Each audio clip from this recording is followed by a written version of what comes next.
السلام علیکم ورحمۃ اللہ وبرکاتہ۔ 15 شعبان کی جو رات ہے اور اس میں جو روزہ رکھا جاتا ہے، اس کے متعلق بہت سارے لوگوں نے مجھ سے میسیج میں پوچھتے ہیں اور کہتے ہیں کہ مفتی صاحب ہمیں 15 شعبان کی جو روزہ ہے اور اس رات میں کیا کیا جاتا ہے اس کے متعلق ہمیں کچھ بتائیے۔ تو جیسا کہ میں نے ان کو اپنے انداز میں، یعنی وہ تو مجھ سے میسیج میں پوچھتے رہے، میں نے ان کو بتا دیا، یا کسی نے مجھے فون کیا تو میں نے ان کو بتا دیا۔ اب میں نے سوچا کہ اس کے متعلق کچھ موضوع آپ حضرات کے سامنے پیش کیا جائے تاکہ آپ بھی اس سے واقفیت ہو جاؤ کہ جو 15 شعبان کا، یعنی 15 تاریخ جو شعبان کے مہینے میں جو 15 تاریخ آتے ہیں اس میں روزہ کیا ہے اور اس رات میں کیا کرنے چاہیے، اس کی کیا حقیقت ہے اور اس کی کیا فضیلت ہے۔ ویسے تو میں اپنے علم کے اعتبار سے بہت سارے حدیثیں دیکھی اور ہمارے بڑے بڑے علماء کے اقوال دیکھیں، اور اگر میں یہ چاہوں کہ سارے حدیث آپ حضرت کے سامنے اور اس کی سند آپ حضرت کے سامنے بیان کروں تو بہت لمبی چوڑی بات ہو جائے گی، تو میں زیادہ لمبی چوڑی بات نہیں کہوں گا۔ سارے حدیثوں کو ملا کر یا قرآن کی جو آیتیں ہیں ان کو ملا کر جو خلاصہ میں آپ حضرات کے سامنے رکھنا چاہتا ہوں تاکہ آپ اس سے واقفیت ہو جاؤ، آپ کو معلوم ہو جائے۔ اب یہ دیکھیے، سب سے پہلے جو ہے اس میں جو ہے 3-4 چیزیں ایسے ہیں جیسے کہ روزہ رکھنا، یا اس رات میں کون سی عبادت کرنا، اور قبرستان میں جانا، اور ان کے متعلق پہلے میں بتاتا ہوں، اس کے بعد میں آپ کو آگے کیا ہے میں بتاؤں گا۔ دیکھیے، سب سے پہلے جو شب برات کا جو لفظ ہے کسی حدیث سے ثابت نہیں ہے کہ شب برات کا کوئی لفظ آیا ہو۔ ویسے تو حدیث میں آیا ہے لیلۃ النصف من شعبان، یعنی شعبان کے نصف رات، شب برات کا کوئی لفظ نہیں ہے۔ اب یہ دیکھیے، چاہے جو بھی شب برات کو، یعنی جو لیلۃ النصف ہے، اس کو شب برات کا نام دے دیا ہو، وہ الگ بات ہے کہ کہتے ہیں شب برات میں مغفرت کی جاتی ہے، وہ الگ ہے، وہ واللہ عالم۔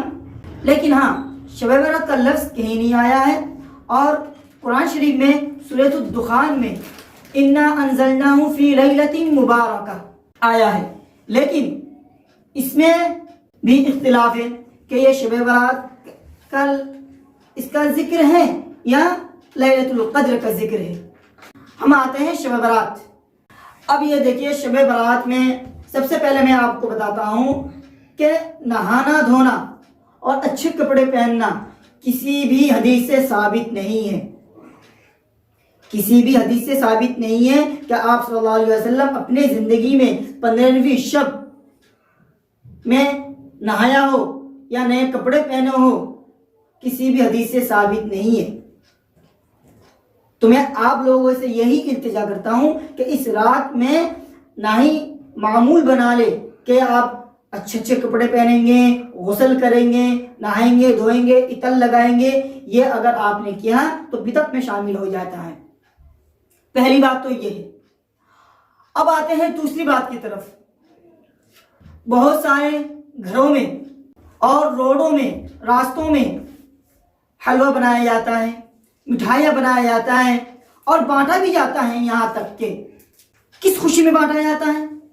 اگر وہ اس کو تہوار مانتے ہیں تو میں آپ کو ایک بات بتا دیتا ہوں کہ تہوار ہمارے اسلام میں رات میں کبھی نہیں ہوا۔ ہمارے اسلام میں جو تہوار آتا ہے وہ دن کے اجالے میں آتا ہے، سورج کے طلوع ہونے کے بعد۔ اب یہ دیکھیے، ہمارے جو تہوار ہے، عید الفطر ہے، عید الاضحیٰ ہے، یہ کب ہوتا ہے؟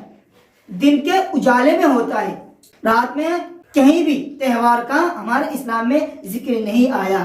رات کے اندھیرے میں جو تہوار ہوتا ہے وہ غیر مسلم کے ہوتے ہیں، وہ اپنا جو بھی کرتے ہیں ان کے رات کے اندھیرے میں ہوتے ہیں، لیکن ہمارے اس میں کہیں بھی نہ قرآن سے ثابت ہے اور نہ ہی حدیث سے ثابت ہے کہ ہماری تہوار اسلام میں جو تہوار ہو وہ رات کے اندھیرے میں ہو، بلکہ نہیں دن کے اجالے میں ہو کیا جاتا ہے۔ ایک بات یہ ہو گئی۔ اب دیکھیے یہ حلوہ بانٹنا، مٹھائیاں خاص طور سے آرڈر کر کے بانٹنا، کھانا کے دیگ بنوا کر بانٹنا، وہ یہ سوچتے ہیں کہ ہم ثواب کا کام کر رہے ہیں، اور یہی ہے کہ اس رات میں یہ کرنا بہت ثواب کی بات ہے، بلکہ یہ صراحتاً یہ غلط ہے، یہ بدعت میں شامل ہو جاتا ہے، کیونکہ ہمارے دین میں کوئی بھی شب برات میں کھانا بانٹنے کا، مٹھائیاں بانٹنے کا، حلوہ بانٹنے کا کسی حدیث سے ثابت نہیں ہے، کسی قرآن میں ثابت نہیں ہے۔ تو اس سے یہ پتہ چلا ہم نے دین میں ایک نئی چیز کو ایجاد کر دیا، یعنی نئی چیز کو پیدا کر دیا۔ جب دین میں کوئی نئی چیز کو پیدا کرنا تو وہ بدعت میں شامل کیا جاتا ہے، تو بلا شبہ آپ ان سے بچیں۔ یہ بات کلیئر ہو گیا۔ اب آتے ہیں قبرستان جانا۔ میں آپ حضرت کے سامنے یہ جو بیان کر رہا ہوں، پورا خلاصہ جو آپ حضرت کے سامنے بیان کرنے کی کوشش کروں گا تاکہ آپ جلدی سمجھ سکیں اور ان چیزوں سے بچیں۔ اب آتے ہیں قبرستان جانا۔ ہر سال لوگ قبرستان جاتے ہیں۔ آپ ایک بات بتائیے، کسی بھی حدیث سے ثابت ہے قبرستان میں جانا 15ویں شب میں؟ پھر آپ یہ کہیں گے کہ آپ صلی اللہ علیہ وسلم قبرستان گئے تھے، جنت البقیع میں گئے تھے، تو یہ واقعہ، یہ قصہ آپ حضرت کو اچھی طرح پتا ہے، پھر بھی میں ذہن نشین کرنے کے لیے آپ کو بتا دیتا ہوں۔ اب یہ دیکھیے، آپ صلی اللہ علیہ وسلم جو جنت البقیع گئے تھے وہ چپکے سے گئے تھے، اور گئے جنت البقیع میں گئے، دعا کر کے، دعا مغفرت کر کے پھر واپسی آ گئے۔ لیکن آپ صلی اللہ علیہ وسلم اپنی لائف میں، اپنی زندگی میں صرف ایک ہی مرتبہ گئے تھے، اور یہ حدیث ضعیف ہے۔ چلو ہم بالاتفاق اگر مان لیتے ہیں، فرض کر لیتے ہیں کہ یہ حدیث صحیح بھی ہو، مان لیا ہم نے یہ حدیث صحیح ہے، لیکن اس میں یہ ہے کہ آپ صلی اللہ علیہ وسلم لائف میں ایک مرتبہ گئے تھے، زندگی میں ایک مرتبہ قبرستان گئے تھے، لیکن ہم لوگ جو قبرستان جاتے ہیں ہر سال جاتے ہیں، تو آپ بھی ایک مرتبہ جائیے نا، لائف میں ایک مرتبہ۔ اور قبرستان کیسے گئے تھے؟ چپکے سے گئے تھے۔ اور کیسے گئے تھے؟ اکیلے گئے تھے۔ تو آپ بھی قبرستان اگر جائیں تو ایک مرتبہ جائیں، اور اکیلا جائیں، اور چپکے سے جائیں۔ لیکن ہمارے یہاں پہ کیا کیا جاتا ہے، اس رات کو ایک جھنڈ بنا کے جاتے ہیں، چلو قبرستان جاتے ہیں، اور قبرستان میں جیسے لگتا ہے جیسے کہ میلہ ہو رہا، وہاں پہ مطلب کہ پھولے بانٹ رہا ہو، حلوائے مطلب مٹھائیاں بانٹ رہا ہو۔ یہ دن میں کوئی ایسی چیز ہے ہی نہیں کہ ہم قبرستان میں جائیں اور وہاں پہ جھنڈ باندھ کے جائیں۔ اگر چاہتے ہیں کہ آپ صلی اللہ علیہ وسلم قبرستان گئے تھے تو آپ بھی رات کے اندھیرے میں چپکے سے جائیں، دعا مغفرت کر کے چپکے سے واپسی آ جائیں۔ لیکن یہاں پہ لوگ جھنڈ بنا کے جاتے ہیں، یہ بھی غلط ہے۔ اب بہت سارے کہتے ہیں کہ مسجد میں ہم عبادت کریں یا گھر میں عبادت کریں۔ دیکھیے، ہر رات عبادت کرنے کی رات ہے، ہر رات عبادت کرنے کی رات ہے، چاہے آپ مسجد میں کریں یا گھر میں کریں۔ لیکن بہت سارے لوگ تو اس رات میں یعنی 15ویں شب میں یہ مطلب کہ باقاعدہ جماعت بناتے ہیں صلاۃ التسبیح کی، یا کس حدیث میں؟ کسی بھی حدیث سے ثابت نہیں ہے۔ اگر آپ کو عبادت ہی کرنا ہے تو آپ تنہائی میں عبادت کریں، مسجد میں جائیں، گھر میں عبادت کریں، کہیں بھی کریں، اکیلے عبادت کریں۔ وہ الگ بات ہے کہ یہ جو رات ہے نا، ہمارے جو علماء کرام ہیں ہے نا، اس میں پابندیاں کی ہیں، تو اس میں ظاہر سی بات ہے اس میں برکت بھی ہوگی، ثواب بھی ہوگا۔ تو ہمارے علماء نے یہ نہیں کہا کہ آپ اس رات میں صلاۃ التسبیح کی جماعت کریں، ایک جماعت بنائیں، یہ نہیں کہا۔ تو وہ بھی مطلب کہ اکیلا عبادت کیا کرتے تھے، اور وہ کبھی نہ کھانا بانٹے، نہ حلوہ بنا کر بانٹے، نہ مٹھائیاں بانٹے، اور نہ ہی اس بات کی تاکید بھی کیا ہے، آپ اکیلے میں عبادت کریں، ثواب میں۔ اللہ تعالیٰ غفور الرحیم ہے، میرا اللہ تعالیٰ غفور الرحیم ہے، رحمان ہے، کریم ہے، وہ سب کے حال کو دیکھتا ہے، کس کو کتنا دینا، کیا ثواب دینا۔ ایک بات تو یہ ہو گئی۔ دوسرا سوال یہ آتا ہے کہ مفتی صاحب ہمیں بتائیے کہ ہم جو عبادت کریں گے شب برات کی رات میں، جو عبادت کریں گے اس میں کیا کیا پڑھیں گے، کیا صورتیں پڑھیں گے؟ تو میں یہ کہنا چاہتا ہوں، نماز میں کوئی صورت کی قید نہیں ہے کہ آپ فلاں صورت پڑھو گے تو یہ ہوگا، فلاں صورت پڑھو گے تو یہ ہوگا۔ کوئی اگر کتابوں میں من گھڑت باتیں لکھ دیا وہ الگ بات ہے، لیکن شب برات میں یا کوئی سے بھی نفل نماز میں کوئی بھی صورت کے قید نہیں کیا گیا۔ آپ کو جو صورت یاد ہو آپ اسی کو پڑھ کے اپنی عبادت کر کے پورا کر لیں، ختم کر دیں۔ یہ صورت پڑھنا ہے، وہ صورت پڑھنا ہے، وہ دعا پڑھنی ہے، ایسی کسی کتاب میں یا کسی حدیث میں نہیں ہے۔ اب آتے ہیں روزہ، اگلے والے دن کا روزہ رکھنا۔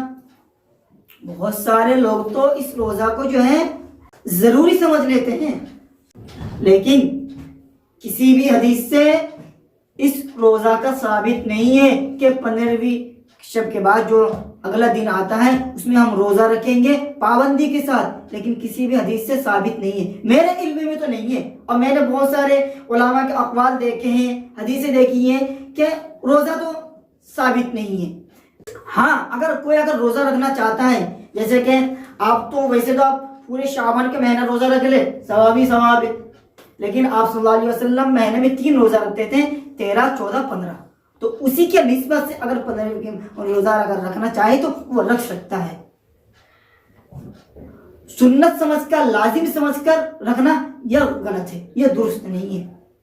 13ویں، 14ویں اور 15ویں تاریخ جو آپ صلی اللہ علیہ وسلم ہر مہینے رکھا کرتے تھے، اسی کے حساب سے اگر آپ رکھنا چاہیں تو آپ کو ثواب مل جائے گا، کوئی اس میں دہرائی والی بات نہیں ہے۔ تو امید ہے کہ آپ کو یہ بات سمجھ میں آ گئی ہوگی کہ ہمیں کیا کرنا چاہیے، کیا نہیں کرنا چاہیے، اور یہ سب بہت چیزیں غلط ہو رہی ہے جو ہمیں ان چیزوں کو ختم کرنی چاہیے۔ یہ ایک حدیث میں آتا ہے کہ کل قیامت کے دن آپ صلی اللہ علیہ وسلم جب حوض کوثر جب پانی پلائیں گے، جب نمبر بار آئیں گے، ان میں سے چند لوگ ایسے ہوں گے ہے نا جن کو فرشتہ روک دیں گے۔ فرشتہ کہیں گے سحقن سحقن، آپ صلی اللہ علیہ وسلم کہیں گے آپ ان کو کیوں بھگا رہے ہو؟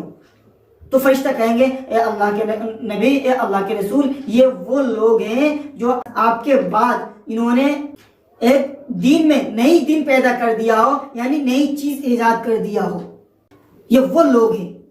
پھر اس وقت بھی آپ صلی اللہ علیہ وسلم کہیں گے سحقن سحقن۔ اس چیز سے ہمیں بچنا چاہیے کہ آپ صلی اللہ علیہ وسلم کی سفارش سے ہم دور ہو جائیں۔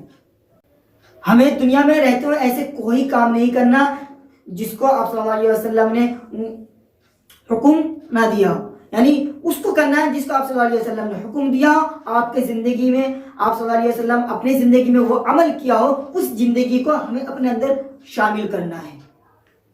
شاید کہ ویڈیو زیادہ لمبی ہو گئی، میرا موضوع زیادہ یہ ہو گیا، تو میں اپنے بات کو ختم کرتا ہوں۔ السلام علیکم ورحمۃ اللہ وبرکاتہ۔